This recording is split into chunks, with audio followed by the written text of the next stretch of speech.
It's time now for our 360 round. We're taking a closer look at CrowdStrike.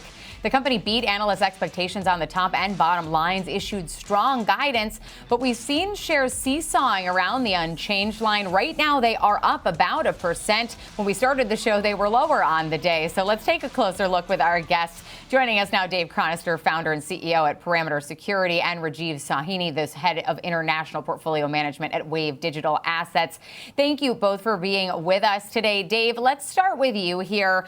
CrowdStrike had a clean beat. They had a clean beat across EPS, across revenue, across ARR, but we're seeing a muted and somewhat mixed reaction in terms of the market action here. What's the market still wrestling with?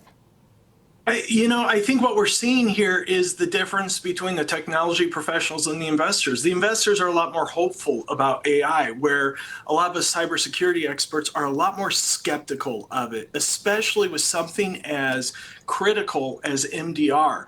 We're wanting to work with organizations that are dealing with experienced analysts looking at it, not necessarily AI, which can cause false negatives. That is letting malicious traffic going through or not really being able to see the big picture. So I think what we're seeing is revenue's coming in because CrowdStrike's a good company doing good products, but a lot of the analysts want to see the AI in there. And so they're a little not as hopeful for it.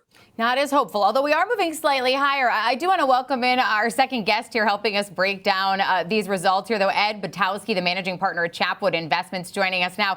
Ed, thanks for being with us as well. We were just taking a closer look at the moves we're seeing now to the upside. We were slightly lower earlier today. What do you think the market's wrestling with here? We are seeing shares still down about 15% so far this year. We're well off the highs. Is this a reset opportunity here, or is the valuation still stretched, even with these downward moves that we've seen? Yeah, I think that's a great question. I think the valuation is stretched. You're looking at a forward PE of 80, which means that they're going to have to grow their earnings at 80%.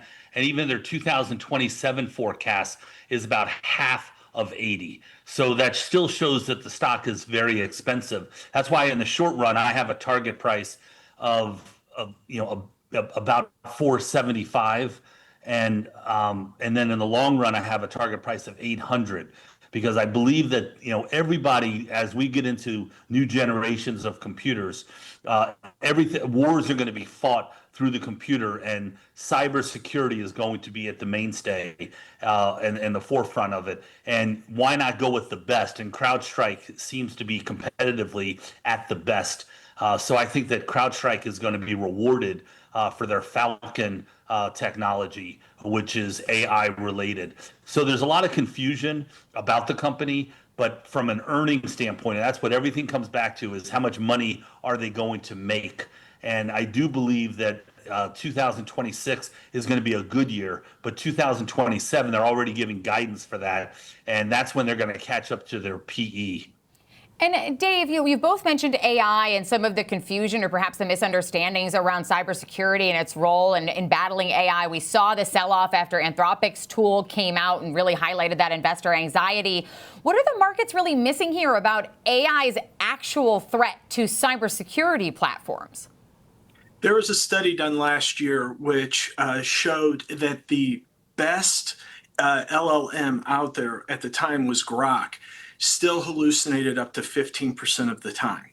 That's not as big a deal when it's a marketing piece, but when it's your actual infrastructure that's being protected, that becomes a big issue. There's also the issue with agent washing. That is, a lot of companies are saying they're using AI when they're really just doing automation that's been available for 20 or 30 years. I think there's a lot of the shell game we've seen in different cloud infrastructure, Web 2.0, over the past few decades that are confusing some of the non-technical people. Again, I think the technologists are a little more skeptical. We're hopeful that things will start to work with AI, but we understand the limitations right now. My company spends a lot of time looking at code and looking at what needs to be secured in bad written code, and a lot of AI code isn't even written secured. So the idea that AI would then take over the security phase of it just looks like something that's not going to happen quite yet, maybe in the future. And Ed, we only have about 20, 30 seconds for this answer. But as far as AI being a tailwind, as the CEO of CrowdStrike keeps arguing here that it's a tailwind for CrowdStrike, what are your thoughts there? Well, I'll tell you, I'm not that proficient in AI as it relates to CrowdStrike. I can just tell you that AI seems to be everywhere. And if there's any kind of code that can be written, you're going to see it in cybersecurity and you're going to see it at CrowdStrike.